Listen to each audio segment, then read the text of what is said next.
Muita alegria, muita satisfação, muita gratidão, né, pela sua presença aqui, acompanhando meus comentários sobre o dia a dia da do nosso país e do mundo, sempre às voltas com a confusão agora sobre liberdade de expressão.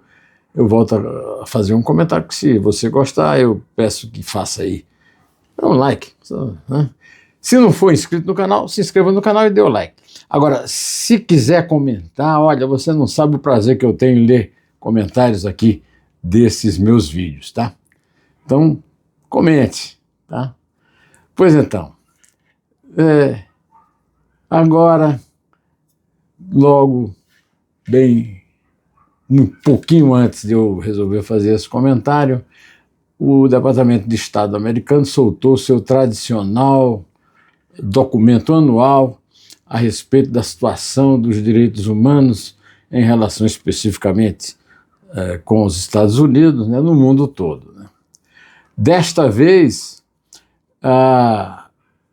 vamos dizer, o canhão armado da palavra do presidente americano, agora Donald Trump, dos republicanos, se voltou com bastante frequência ao Brasil, né, num tamanho demasiado em relação à importância do Brasil no mundo, mas que me obriga a fazer a revelação do que foi dito nesse documento, que é um documento da mais alta importância. Afinal de contas, os Estados Unidos são a maior democracia do mundo e vamos dizer, a polícia da democracia do mundo, e o Brasil está realmente merecendo a atenção que teve nesse relatório. Nesse relatório, o Departamento de Estado americano chega à conclusão, com a qual eu concordo, que a situação dos direitos humanos no Brasil piorou ao longo do ano. Segundo o documento, os tribunais tomaram medidas amplas e desproporcionais para minar a liberdade de expressão e a liberdade de internet, bloqueando o acesso de milhões de usuários à informação. Desde o começo tem havido essas tentativas de interferência, e algumas bem-sucedidas, né, pela Justiça em geral, pelo Alexandre de Moraes, então presidente do Tribunal Superior Eleitoral, atualmente ministro do Supremo e relator-geral da República, né, sempre relatando todos os casos, principalmente a baderna de 8 de janeiro, que ele transformou num golpe, né, um golpe de Estado sem tanque, sem tropa, um golpe de Estado feito por uma manicure passando batom na estátua da Justiça e sendo condenada a pedido do Paulo Gonet, o Procurador-Geral da República, a 14 anos de idade, por sugestão do Alexandre de Moraes, né?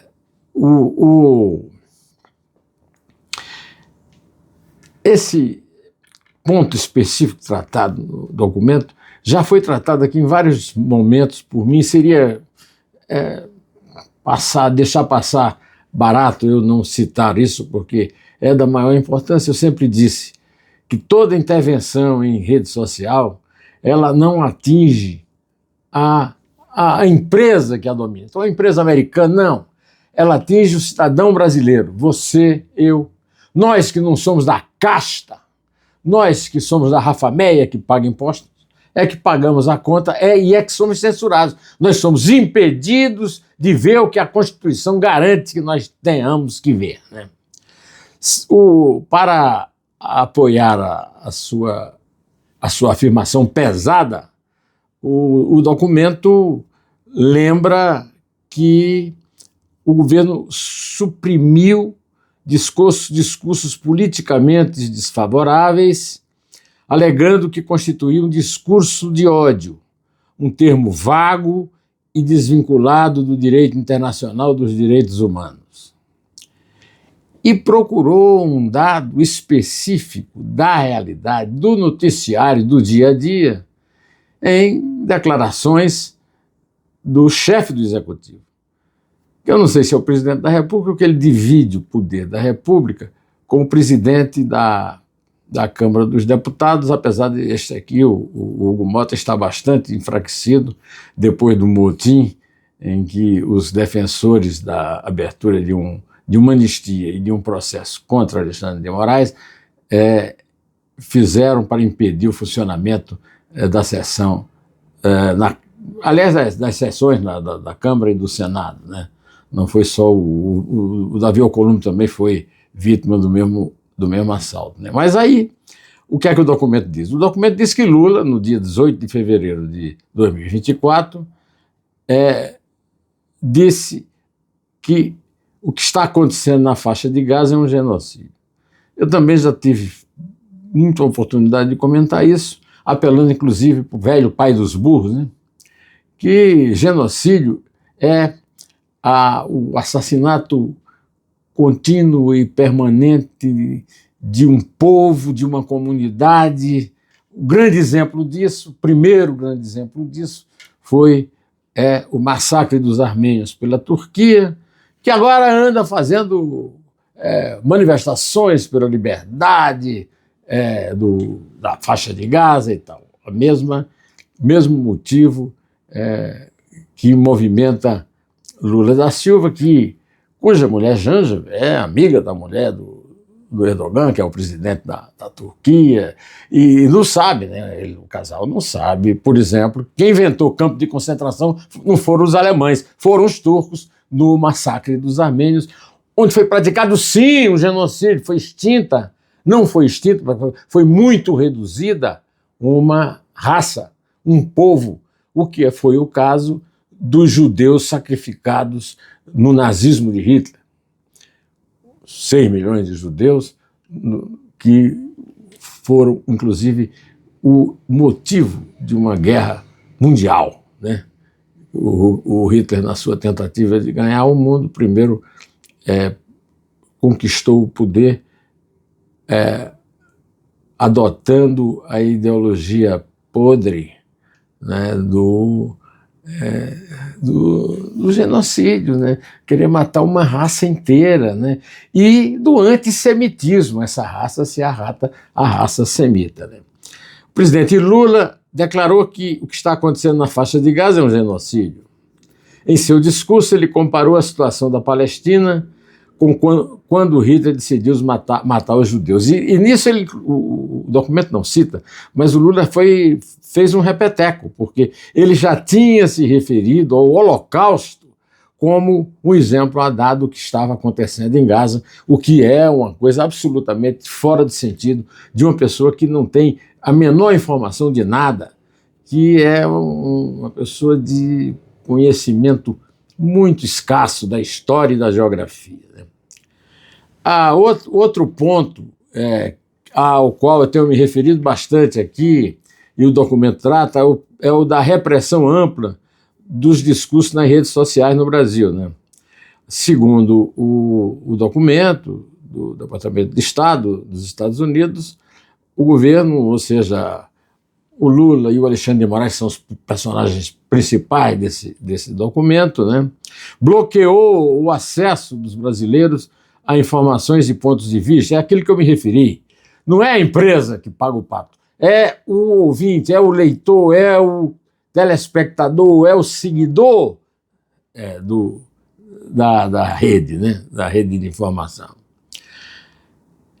Uma série de questões nacionais e globais. Além disso, a proibição temporária do uso de VPNs pelo tribunal, sob pena de multa, enfraqueceu ainda mais a liberdade de imprensa ao remover proteções de privacidade de indivíduos cuja capacidade de denunciar corrupção governamental dependia do poder de fazê-lo anonimamente. O documento é muito mais vasto, tem muitas coincidências mais com o que eu tenho defendido aqui, tenho lido, por exemplo, do advogado André Marcílio, do Censura. A censura está em todo canto, como diz no livro dele, e é verdade mesmo. Então eu vou me referir a partir dos dados que eu obtive na leitura desse documento, que foi divulgado no momento anterior que eu fazer esse meu vídeo, né? É citar coluna do site Metrópolis, a coluna do Paulo Capelli e do Petrônio Viana. Eles contaram que o juiz Ayrton Vieira disse que teve a família extremamente prejudicada e que havia chegado ao limite físico, psicológico e emocional. O desabafo foi endereçado em 14 de janeiro de 2023 a Eduardo Taliaferro, a respeito de quem eu já falei aqui, um ex-assessor de Moraes que está sendo perseguido pelo próprio Moraes porque saiu da assessoria e denunciou pressões do Moraes que bastam para definir todas as críticas que eu faço, e também a essas que o Departamento de Estado faz. Segundo o juiz Vieira,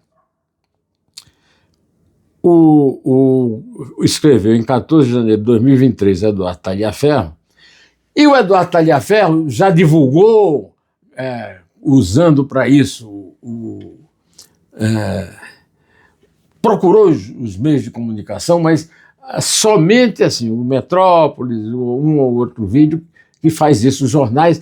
Por que a imprensa até agora não divulgou as denúncias do Taliaferro? Essa é uma pergunta que eu quero fazer. Mas antes de fazer a pergunta para terminar o vídeo, eu quero dizer a vocês que o juiz Vieira, fonte de Capelli e de Viana, disse que chefiava a Assessoria Especial de Enfrentamento à Desinformação do Tribunal Superior Eleitoral, à época presidido por Moraes, e deu informações bastante pesadas a respeito disso que eles citam na coluna, né? Antes de disseminar aqui o vídeo, eu quero dizer que no vídeo anterior eu tratei de um caso gravíssimo também, é o caso da exploração sexual de menores, do perigo que os meios de comunicação, da internet, exercem se não for controlada pelos pais a visita permanente das crianças a esses vídeos. E eu disse que foi publicada uma denúncia muito grave, que teve 27 milhões, mais de 27 milhões de visualizações do humorista Felca, e que é uma denúncia importante. Os pais devem tomar cuidado, devem prestar atenção no que ele disse, mas que isso ia propiciar, como disse o Nando Moura, e como eu repito aqui, e já repeti no vídeo anterior, as tentativas de censura. E já está no noticiário de hoje, estão duas. O presidente Lula mandando estudar essa possibilidade, vai verificar, agora vai ter esse motivo, a questão da motivação do acesso exagerado da infância à internet. E também, além do governo Lula, o presidente da Câmara, que levou uma surra, né, no sentido comparativo, né, ao ocuparem a sua mesa para evitar que ele chefiasse votações na Câmara, já anunciou que vai fazer aí um grande debate para tomar decisões em relação ao Marco Civil da Internet. O Marco Civil da Internet já foi vilipendiado pelo Alexandre de Moraes e pela primeira turma do Supremo, quando tornou inconstitucional a obrigatoriedade de juiz de primeira instância autorizar a divulgação de vídeos e notícias que sejam mentirosas pela internet. Eu vou ficando por aqui, direto ao assunto. Em té!